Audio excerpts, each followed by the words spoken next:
So, what if the safest place to buy antiques online was also, in some ways, the riskiest? That's the huge paradox at the heart of Ruby Lane, one of the most respected names in the vintage world. It's a platform built entirely on trust, but as we're about to find out, that trust comes with a very specific and kind of hidden cost. You've probably seen their tagline, Vintage Begins Here. It's been around since 2013, and it's a really bold statement, right? It positions Ruby Lane not just as another marketplace, but as the definitive starting point if you're serious about antiques. And this is the core of their whole identity. I mean, think about it. The online market for this stuff is just flooded with fakes and forgeries. So trust? That's the rarest thing you can find. Ruby Lane has spent more than 20 years building this reputation as the safe place to buy. They tackle that trust problem head-on. But that brings us to the big question, the one we're really digging into today. Because to create that super trusted environment, you have to make some very specific, very tough business decisions. And those decisions, well, they have consequences for everyone involved.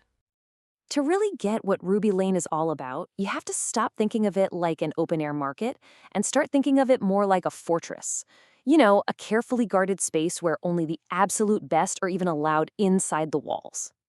It was founded way back in 1998 by Tom Johnson. He actually named it after his mom, Ruby. And the mission from day one was super clear. Create a curated marketplace only for high-quality, authentic stuff. A huge part of that is who they let sell. You can't just sign up and start listing things. Nope. You have to be a proven, experienced dealer because their entire model is built on this rock-solid foundation of strict quality control. And that brings us to maybe the single most important and definitely the most controversial decision that defines this whole company. It's a choice to completely turn their back on the typical Silicon Valley playbook. Ruby Lane is what you'd call unfunded. Since the very beginning, Tom Johnson has kept it as a sole proprietorship. He has deliberately said no thanks to any and all outside investment from venture capitalists. In the tech world, that is incredibly rare. And this right here, this is the central trade-off. It explains everything. On one hand, by staying unfunded, Johnson has total control. He can enforce those super strict quality standards without investors breathing down his neck, pushing for fast growth no matter the cost. But the flip side is huge. With no outside cash, every single dollar for operations, for tech, and especially for customer support has to come from their own revenue. So what does this actually mean for the sellers on the platform? Well, it turns out that this unfunded model is a massive advantage for them. It's kind of like a paradise for professional dealers. See, because Ruby Lane isn't obsessed with explosive growth, it can set up a fee structure that's designed to attract the best dealers with the best inventory. Just look at this commission table. It starts at a pretty competitive 9.9%, but as the price of the item goes up, the commission rate just plummets. For sellers, this is a huge deal. It means they keep way more of their money on those big-ticket items. And the key number to focus on is this one, 2.5%. For any part of a sale over $7,500, Ruby Lane takes just 2.5%. That is way, way lower than other platforms. For a gallery selling a piece of art or jewelry in the five figures, that rate is just incredibly attractive. Let's put some real numbers on that. Let's say you sell a $10,000 item. On Ruby Lane, your total fee comes out to about $560. On a major competitor like Cherish, that same sale would cost you over $1,100. If you're a pro dealer moving a lot of inventory, that difference is absolutely massive. And they've made it even simpler. Now, it's just a flat $45 a month fee, and you get unlimited listings. This move is a very clear signal. It's deliberately filtering out the casual, one-off sellers and doubling down on serving those high-volume, professional dealers who can easily handle that fixed cost. Okay, but remember that trade-off we talked about? That lack of outside money has a very real and sometimes pretty painful impact on the other side of the deal.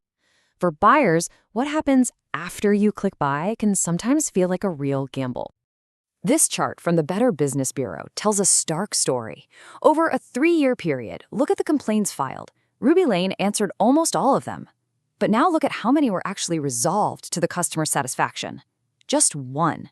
That tells you that if you have a serious problem with a purchase, your chances of getting it fixed in a way you're happy with, they're not great. And here's why. It goes right back to that unfunded model. Investing in a big, expensive phone support team just isn't in the budget. So all support is done through email. The company says this is to keep a written record, but for customers with complicated problems, the result is often really slow and frankly unhelpful communication. And this is where that abstract data becomes a real-life nightmare for someone. In one case, a buyer returned an item, but the seller said it arrived damaged and just refused to issue a refund. Without a strong platform stepping in, that buyer was just out. They lost the item and their money. So, is this just some massive flaw in their business plan? Well, not exactly. It's actually better to think of it as a deliberate choice. It's a niche by design.